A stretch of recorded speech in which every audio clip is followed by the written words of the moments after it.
All right, hello everybody on this wonderful Wednesday afternoon, 2 o'clock already. Nice day out, a little bit breezy though, can't really complain. 73 degrees. Let's go ahead and take a look at current conditions out there, and then we'll talk about the threat of severe weather again Friday into Saturday. As I was saying on the last stream, looks like we might get pretty busy. Don't know what's going on with the graphic here. Looking at the station outside, it looks like a hurricane on the map here, so I don't know what's going on with that. But winds are out of the south-southwest at around 9 miles per hour. It is a bit breezy outside. Temperature-wise, it's 72 degrees outside. Feels pretty good. Hourly rainfall, we haven't had any, but our total rainfall from last night and today is 0.09.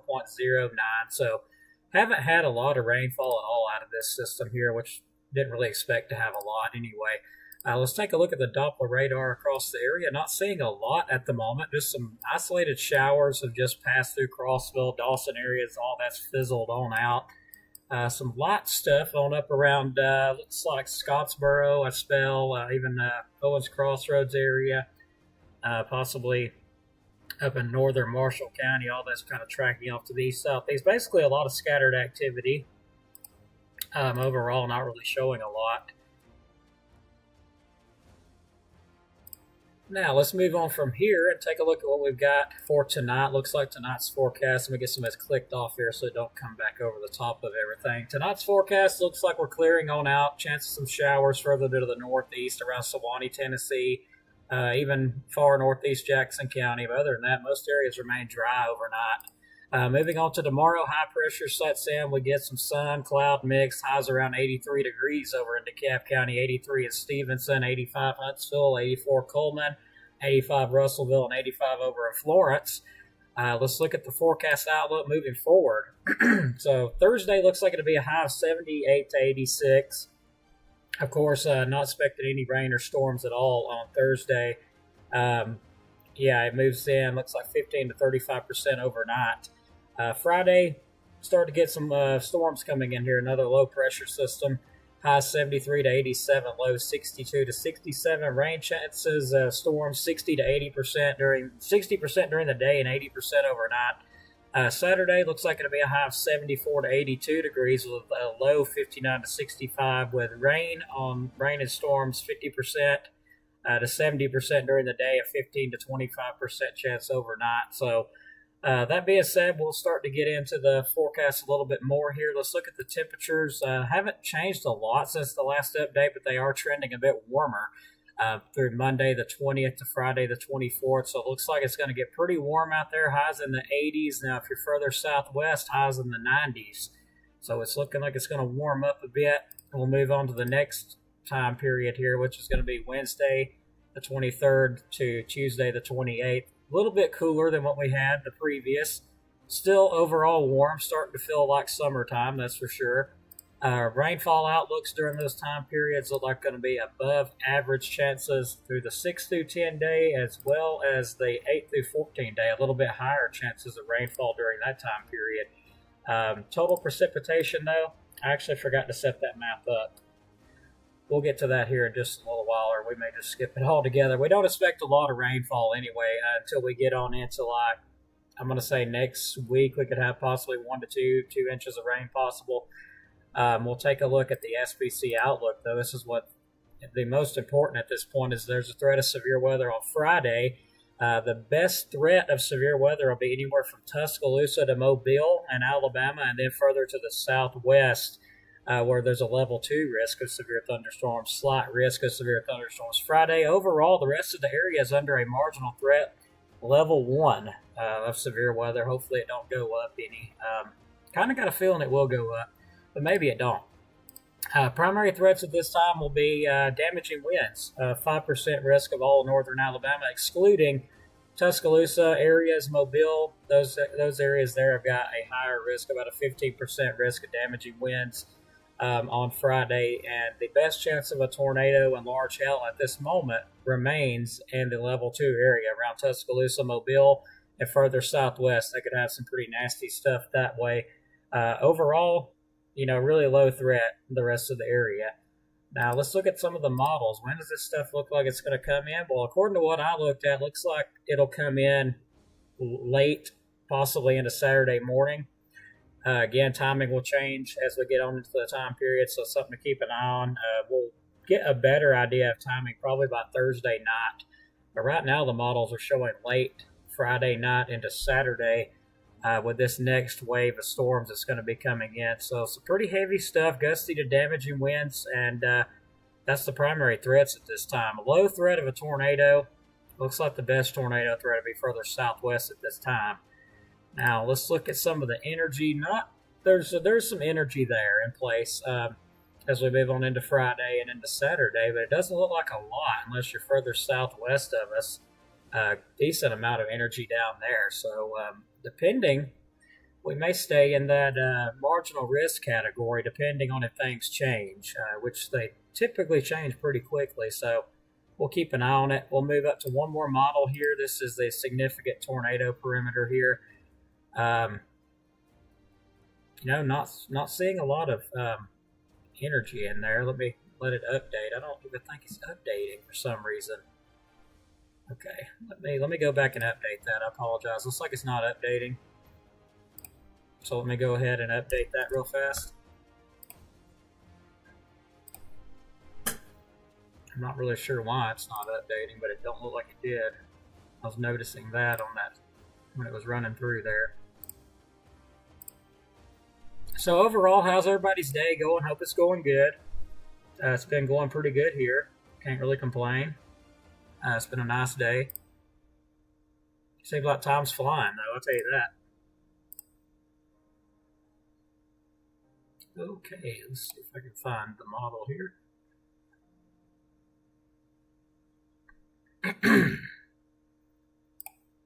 There we go. I was able to pull it up.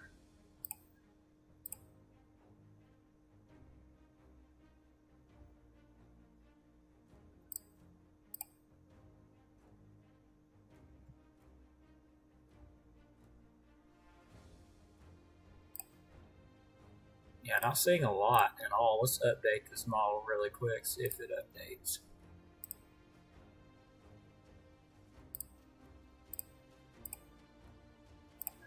There we go. I believe it updated that time. Let's look and see. Yep, it did. Going into Thursday now. Of course, high pressure sets in on Thursday, so we're not going to get anything on Thursday. But warmer temperatures, sunny skies with a few clouds. This model run's not running that far out at all. I'm beginning to wonder if it even updated very much. I'm going to try it one more time. And I think that's as updated as it gets. Yeah, the models don't go out that far on this model. So, yeah, we'll have to check back Thursday. We'll have an update on Thursday, of course, as we have every day. We'll check out the newest models. But for right now, just pay attention. Make sure you have multiple ways to receive warnings, of course, when they do come through. Timing is very uncertain at this time. Impact's pretty uncertain at this time as well.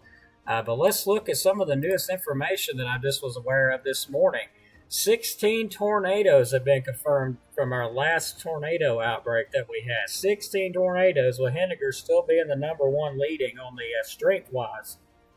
A lot of tornadoes have been added to this thing. So the Weather Service is still finding tornado tracks throughout the area, even up in Tennessee. So we've now went up from a 14 to a 16. Jackson County, Scottsboro area was an EF0 with 85 mile per hour winds. Madison County was an EF0, 85 mile per hour winds. Another Madison County one was an EF1. Looks like that says Blossomwood area, EF1, 105 mile per hour winds. DeKalb County, Brooks Crossroads was an EF1 with 107 mile per hour winds. Lincoln, Tennessee, that looks like that says Taft, Poorhouse, Hollow area, EF1, 105 mile per hour winds. Madison County, Montesano, EF2, 122 mile per hour winds. Lawrence and Limestone County, Melton Bluff area, EF3, 136 mile per hour winds. Wow, another EF3. Jackson and DeKalb County still at the top. Henniger area, EF3, 140 mile per hour winds. That one's still at the top of the list.